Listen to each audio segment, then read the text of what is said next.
इस्माइल जक्कड़ साहब senior journalist हैं।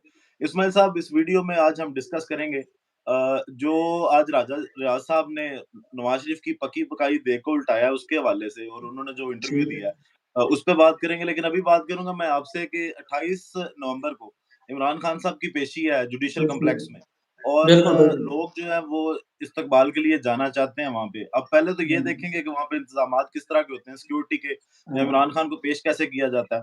और उसके साथ-साथ जो बैरिस्टर अली ज़फ़र है, पाकिस्तान तहरीक-ए-इंसाफ के वकील हैं, उन्होंने जो मशवरा दिया अवाम को, उन्होंने ये कहा है कि जनाब अवाम उनके लिए दुआएँ ज़रूर करें इमरान खान साहब के लिए, लेकिन वो हुँ। जो है वो जुडिशियल कॉम्प्लेक्स इस्तकबाल के लिए ना आएँ। तो आपको नहीं। ये मशवरा कैसा लगता है उनका? अच्छा जी, बिल्कुल मशवरा तो अली ज़फ़र साहब ने जो है बैरिस्टर अली ज़फ़र ने कानूनी तौर पर बिल्कुल ठीक दिया है। उसकी वजह ये है कि आपको पता है कि अगर इमरान खान वहाँ पे इमरान खान को पेश किया जाता है, तो होगा क्या? कारकुन तो ज़ाहिर है कारकुन जो इमरान खान के हैं, जो इमरान खान के दीवाने हैं, वो तो पहुँचना चाहेंगे वहाँ पे जुडिशियल कॉम्प्लेक्स और इस्तकबाल भी करना चाहेंगे और क्यों? लोगों को मसला ये है कि लोग काफ़ी देर हो गए इमरान खान को देखे हुए। लोग देखना चाहते हैं इमरान खान को, इमरान खान की चाहे वो तस्वीर नज़र आ जाए, चाहे वीडियो में नज़र आ जाए। कहीं सी भी सूरत अगर इमरान खान को उनको एक दफ़ा उनका दीदार भी हो जाता है, तो ज़ाहिर है लोगों के लिए ये काबिल फ़ख्र बात होगी कि इतने अरसे बाद जो है अपने वो कप्तान को देखेंगे। लेकिन अली ज़फ़र का अगर बात करें उसके मशवरे की तो बहुत अच्छा मशवरा दिया है क्योंकि अब जो हुकूमत क्या चाह रही है, हुकूमत सिर्फ़ और सिर्फ़ ये चाहती है कि कारकुन जमा हों और इमरान खान को जब लाया जाए कारकुन जमा और इस पे भी इमरान खान के खिलाफ ही मुकदमा हो जाना है। ये बात आप नोट कर लें कि अगर कारकुन आते हैं तो कारकुनों पे शायद मुकदमा हो ना हो, लेकिन इमरान खान के जो है उस पे मुकदमा एक और हो जाना, फिर एक और पेशी हो जाएगी इमरान खान की। तो अभी कारकुनों को चाहिए थोड़ा-सा सब्र कर लें। इंशाअल्लाह जल्द इमरान खान जो है वो आप लोगों के दरमियान होंगे और अली ज़फ़र का जो मशवरा है बिल्कुल ठीक है और लोगों को नहीं जाना चाहिए, सब्र कर लें, कोई बात नहीं। लेकिन इसके लिए खान को ही फ़ायदा होगा। अच्छा, इसमें मैं ऐड ऑन करता जाऊँ आपसे, मैं इस पे भी तज्ज़िया जी। लेना चाहूँगा कि जावेद चौधरी साहब हैं, हाँ अच्छे जी। जर्नलिस्ट हैं और आजकल तो बड़ी अच्छी किताबों में हैं, वो एस्टेब्लिशमेंट के जर्नलिस्ट बने हुए हैं जी। और तकरीबन हर डील का, हर चीज़ का उनको पता है। उनके मुताबिक उनका ये कहना था कि इमरान खान साहब को जो है वो बख्तरबंद गाड़ी में लेके आया जाएगा और अच्छा। जो सिक्योरिटी है वो बड़ी सख्त होगी और पता हुँ। नहीं वो जिस तरह कर्फ्यू के मनाज़िर होंगे, वैसे मनाज़िर देखे जाएँगे जुडिशियल कॉम्प्लेक्स अच्छा। के बाहर।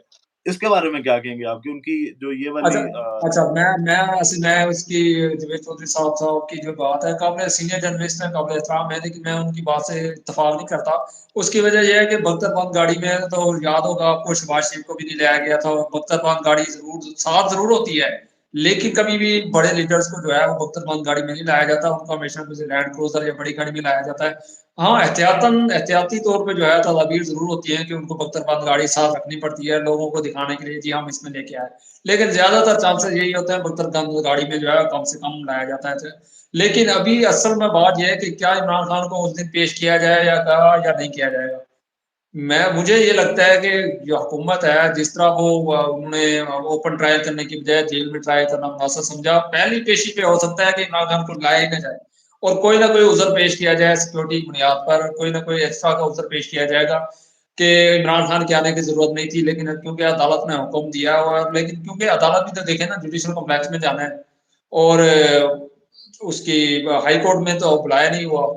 दूसरी अदालत ने सेशन कोर्ट ने बुलाया हुआ है, उसमें हो सकता है कि कोई उज़र पेश कर दिया जाए और मुझे ये लगता है कि उज़र पेश करेंगे, ना पेश करने का को क्योंकि सिक्योरिटी खदशात हैं इसलिए हम इमरान खान को नहीं लेके आ पाए, इस तरह के कोई उज़र पेश करेंगे।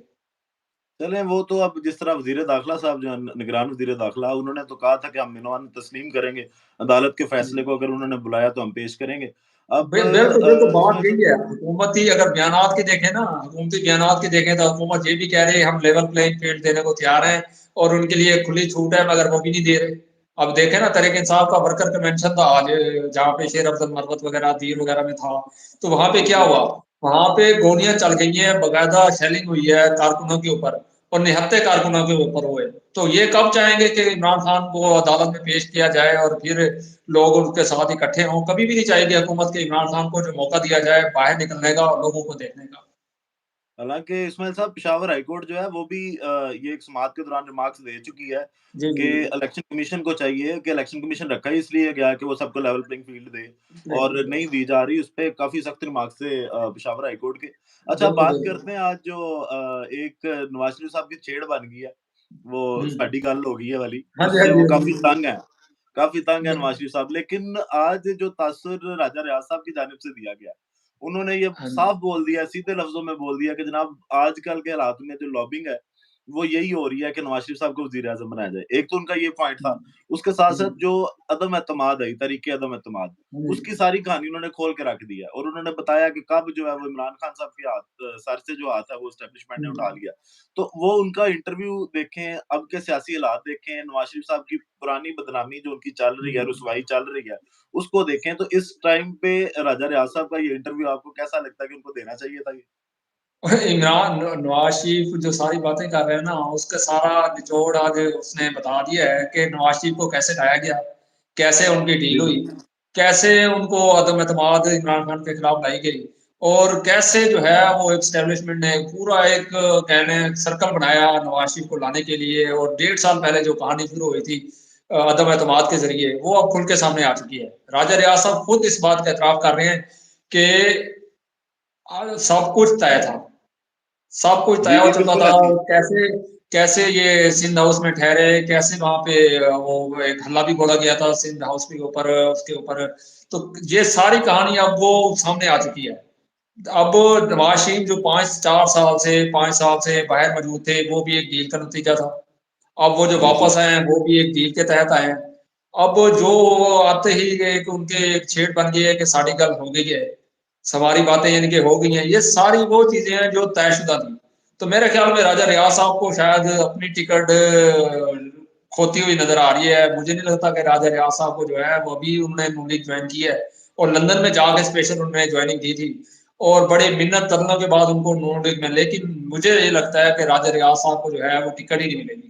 उसकी वजह है कि इनके वहाँ पे एक ऑलरेडी मुस्लिम लीग नून के बड़े पुराने कारकुन हैं। वो इलेक्शन लड़ते हैं और उम्मीद काफ़ी है ये कि नून लीग जो है उनको प्रेफ़रेंस देगी और उनको जो है सीट दी जाएगी अगले इलेक्शन के लिए। लेकिन हो सकता है कि राजा रियाज़ों को जो है वो कोई मशीर का ओहदा, कोई इस तरह का ओहदा दिया जाए जो बगैर मुंतखब हो लोगों को दिया जाता है, तो मामला ख़ुशी बना दिया जाए। लेकिन ज़ाहिर है अब नून लीग जो है राजा रियाज़ साहब जो हैं नून लीग में ऐसे ही है कि बस ना होने के बराबर है।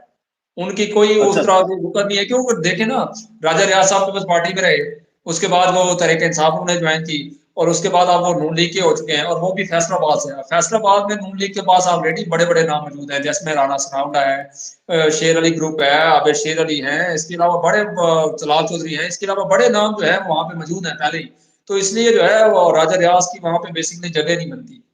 इस्माइल साहब देखें राजा साहब ने यही तो बोला कि हमारी डील जो है वो राणा सनाउल्लाह साहब ने शहबाज शरीफ साहब के साथ मिलके करवाई है और शहबाज हाँ शरीफ जी। ने हमें गारंटी दी थी। अब मैं आपके पास जो सवाल रखता हूँ ना, वो इसी इंटरव्यू का जिसमें जब राजा साहब से ये पूछा गया कि जनाब तहरीक-ए-इंसाफ का क्या मुस्तकबिल देखते हैं आप और हुँ। इलेक्शन में आपके पास तो इतना वोट नहीं है और ऐसे सर्वेस के मुताबिक पाकिस्तान तहरीक-ए-इंसाफ जो है वो लीड हुँ। कर रही है, तो तहरीक-ए-इंसाफ का क्या मुस्तकबिल होगा?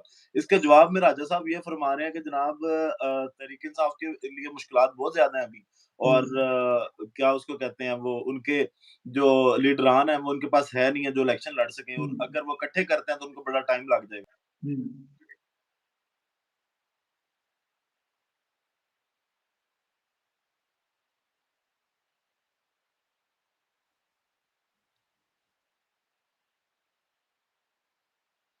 मतलब आपको लगता है कि मुश्किल है? नहीं, ब मुश्किलात तो हैं जब आपको देखिए लेवल प्लेइंग फील्ड नहीं मिलेगी किसी भी जमात को। अब याद होगा आपको 2013 में पीपल्स पार्टी को लेवल प्लेइंग फील्ड नहीं मिली थी और वो उनको जलसे करने की भी इजाज़त नहीं मिली थी। एक वाहिद जमात थी जो मुस्लिम लीग नून थी जिसके लिए लेवल प्लेइंग फील्ड थी और वो ही आगे-आगे उसने इलेक्शन हुकूमत बनाई। अब जब एक जमात को आप जलसा ही नहीं करने देंगे, एक जमात के रुकन को जो आपको जलसा करने आएगा, आपको उसको जलसे के बैठ से गिरफ्तार कर लेंगे। एक केस में रिहा होगा, दूसरे में गिरफ्तार कर लेंगे, दूसरा में रिहा होगा, चौथे में गिरफ्तार कर लेंगे। तो अब कैसे ये मुमकिन है कि उनके लिए मुश्किलात नहीं होंगी? मुश्किलात तो हैं, लेकिन इस वक़्त जो पीटीआई है वो मुत्तहिद है।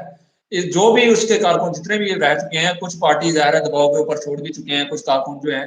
मगर जो है उसमें अब पीपल्स इसके तहरीक-ए-इंसाफ के लिए मुश्किलात ज़रूर है, लेकिन आप देखें शेर अफ़ज़ल मरवत कल पीटीआई का हिस्सा नहीं थे। अब ऐसे जी, लोग जी। जो है पीटीआई ज्वाइन कर रहे हैं, अब ऐसे लोग जो बखी बोखला हैं, जिनके सोसाइटी में अपनी सह है, वो अब पार्टी ज्वाइन कर रहे हैं और पार्टी को अब लीड कर रहे हैं। अब देखें शेर अफजल मारवत जैसे कल जो जिन्होंने पीटीआई ज्वाइन किया, अब लोग उनके साथ खड़े हो गए, उनके जलसों में जाना शुरू हो गए और लोगों को पता है कि अगर इमरान खान नहीं है, इमरान खान को जिसको कहेगा हम उसको वोट देने के लिए तैयार हैं। लेकिन मुस्लिम लीग नून के लिए भी इतना खुला मैदान नहीं है जितना वो समझ रही है। ठीक है, तहरीक इंसाफ के लिए मुश्किलात पर जरूर है, राजा लेकिन साहब ये जो आज इंटरव्यू है, तो उसमें राजा साहब तो ये कह रहे हैं कि मुस्लिम लीग नून जो है वो क्लीन स्वीप करने जा रही है पंजाब से। जी जी, माशाल्लाह करके राना सनाउल्लाह साहब को मेरे साथ सलाम है ऐसे ही। ठीक है, जो वो अंदाजे लगा रहे हैं, मुझे नहीं लगता कि उनके अंदाजे जो है सही साबित होंगे। क्यों? ठीक है, तरीके नून लीग जो है उसको पॉपुलर वोट हासिल है, नवाज शरीफ वापस आ चुके हैं अब वो। लेकिन इस सब के बावजूद तहरीक इंसाफ जो है वो मैदान खुला नहीं छोड़ेगी और अब कोशिश भरपूर होगी तहरीक इंसाफ की जो है वो अपने नुमाइंदों को, अपने कारकुनों को सरगर्म कर रख सके। और इमरान खान ने अब टास्क भी दे दिया है, अब अपने उन्होंने कारकुनों को जेल से टास्क दे दिया है कि वो अपने कारकुन मुतारिक करें, लोग बाहर निकलें और वोट दें 8 फरवरी को। और मुसलसल वो एक कैंपेन चल रही है कि हम 8 फरवरी को निकलेंगे, चाहे जो भी उम्मीदवार हो हम उसको वोट देंगे। अच्छा, आपने कहा कि मुस्लिम लीग नून के जो नवाज शरीफ साहब हैं वो बड़े पॉपुलर लीडर हैं। आपको भी मैं एक चीज़ बताता हूँ और हमारे सुनने वालों के जी साथ भी शेयर करता हूँ कि सुनो न्यूज़ ने ना एक ट्वीट किया है वीडियो। जी उसमें जी उन्होंने कहा है, एक वीडियो नवाज शरीफ साहब की ट्वीट किया और साथ एक जुमला लिखा है उन्होंने कि नवाज शरीफ साहब के लिए कोई एक जुमला। उसके कमेंट ज़रूर पढ़िएगा। कमेंट्स में जाके उससे आपको नहीं मकबूलियत का, इससे पहले कि वो वीडियो डिलीट करवा दी जाए मरियम बीबी की जानिब से, लेकिन उसको पढ़िएगा ज़रूर जाके कमेंट्स के, उसके उसके कमेंट्स में नवाज शरीफ साहब कितने पॉपुलर हैं। आखिर में मैं आपसे ये नहीं पूछूँगा। नहीं नहीं नहीं, पॉपुलर देखें, पॉपुलर लीडर इसमें ये कोई शक नहीं है कि वो पॉपुलर है, लेकिन हमेशा जब भी नवाज शरीफ इलेक्शन में जीते हैं या वो वजीर आजम बने हैं, वो बगैर किसी के सपोर्ट के नहीं बने। ये जरूर है कि नवाज शरीफ जैसे आप देखें, नवाज शरीफ जो है वो पॉपुलर इसलिए है क्योंकि यार वो 3 दफा वजीर आजम रह चुके हैं। क्या वो पॉपुलर नहीं है इस मुल्क में? अब लेकिन इसके मतलब ये मकसद ये है बात करने का कि नवाज शरीफ साहब जो है वो हमेशा किसी की ताकत और डील के जरिए ही आ सकते हैं, उसके अलावा कोई चांस नहीं है उनके आने का। उसकी वजह वो वापस भी डील के तहत आए हैं, वो यहाँ से गए भी डील के तहत थे, अब वो वापस भी डील के तहत आए हैं। और जो कुछ उनके साथ अब देखें, अगर वो वोट के जरिए वो आना चाहते हैं तो क्या वो इतने अब इतने दिन हो गए, एक जलसा नहीं किया उन्होंने अभी तक। वो सिर्फ और सिर्फ ड्राइंग रूम की सियासत करना चाह रहे हैं और चाह रहे हैं कि वो ताकत के जरिए किसी के पोस्ट पढ़ाई के जरिए वो इक़्तिदार में आ सके। चलिए, आखिर में मैं आपसे ये पूछता हूँ कि जो आसिफ अली ज़रदारी साहब और बिलावल साहब की एक लड़ाई ज़ाहिर दिखाई दे रही है, उस पे भी उनसे सवाल किया गया तो उन्होंने बगैर कहा कि नहीं, नहीं, बगैर मैं आपको यहाँ रोक दूं, बगैर लड़ाई नहीं नजर आ रही, लड़ाई है। नहीं, राजा साहब ने जो उस पे कहा है, उन्होंने भी यही कहा है कि ये सिर्फ़ लोगों को दिखाने के लिए है कि एक बंदा आग लगाता है, दूसरा आग बुझाने का काम करता है और ये सिर्फ़ कोई मामूली सा मसला है, कोई इतनी बड़ी बात नहीं है। इस पे आपकी क्या नहीं राय है? नहीं नहीं नहीं नहीं नहीं नहीं, बज़ाहिर मेरा नहीं ख्याल कि ऐसा कुछ है। अब ये देखें कि अब इसका बैकग्राउंड देखें। जरदारी इंटरव्यू देते हैं, बिलावल साहब फौरन दुबई भाग जाते हैं। जी, दुबई, जी। अच्छा, यहाँ से जाने से पहले वो एक तस्वीर पोस्ट करती हैं जिसमें सिर्फ वो है और उनकी वालदा दिखाई दे रही है। अच्छा, दूसरी तस्वीर वो शेयर करते हैं जिसमें खुद अब वो देखें, उसमें बख्तावर है, उसमें आसफा है, उसमें बिलावल खुद है, जी, जी। मगर उसमें भी जरदारी नहीं है। अब अच्छा, तीसरी, अब ये 2 तस्वीरें आने के बाद ज़रदारी साहब को खलबली मचती है और वो जल्द से जल्द पहुँचने की कोशिश करते हैं दुबई और पहुँच जाते हैं दुबई। और साथ वो फ़रियाल भी चली जाती हैं दुबई, जी, उनकी जी। जो बहन है। अच्छा, अब वो ये जाने के बाद उसके अब ये नहीं कि वो पहुँचे और तस्वीर जारी हो गई। उसके कई जी। घंटों बाद जो है एक तो और तस्वीर जारी होती है, जिसमें जो है बिलावल मीडिया को भी तनकीद का निशाना बनाते हैं कि जो कुछ हेडलाइन में, जो कुछ खबरें में चल रहा है उसमें कोई सदाकत नहीं है। मैं, ज़रदारी, फ़रियाल और बख्तावर और आस्था हम एक हैं। तो ये सब कुछ कहने की वजह वजह क्यों पेश आई? इससे पहले तो कभी नहीं हुआ कि बिलावल की तरफ से कोई ट्वीट आया हो और उसमें उन्होंने लिखा हो जय वी आर फैमिली। ऐसा तो कभी कुछ नहीं हुआ। सही है। अब ये वाक़ई ही कुछ ना कुछ इनके अंदर चल रहा है जो अभी मीडिया पे सामने नहीं आया, जो कि उम्मीद काफ़ी है जल्द आ जाएगा। लेकिन ये बात वाज़ेह हो चुकी है कि इन दोनों के दरमियान जो है कुछ ना कुछ गड़बड़ ज़रूर है। ठीक है, लेकिन बज़ाहिर जो है अभी अभी कुछ ना कुछ सेटलमेंट ज़रदारी साहब ने वहाँ पे जाके कर लिया बिलावल साहब के साथ और ज़ाहिर-सी बात है यार, एक देखो टासर दिया अब गया। अब अब देखें सेटलमेंट तो हो जाती है, इसमें कोई नहीं है, नाराज़गियाँ भी हो जाती हैं, दूरियाँ भी हो जाती हैं, ज़ाहिर-सी बात है वो बाप-बेटा है, कोई किसी बात पे अगर बिलावल साहब नाराज़ हुए हैं उनके इंटरव्यू के बाद, तो ज़ाहिर-सी बात है बिलावल ज़रदारी साहब ने जाके उनको दिलासा दिया होगा, नहीं पुत्तर इंज नहीं होंदा, ठहर जा, सब्र कर जा, कोई इस तरह की गल ज़रूर हो जाएगी। ठीक हो गया। जी, बहुत शुक्रिया इस्माइल साहब आपके वक़्त का। आप लोगों को जी, भी अगर वीडियो पसंद आए, सर तो आपको इसको लाइक, शेयर और सब्सक्राइब ज़रूर कीजिएगा। पाकिस्तान ज़िंदाबाद।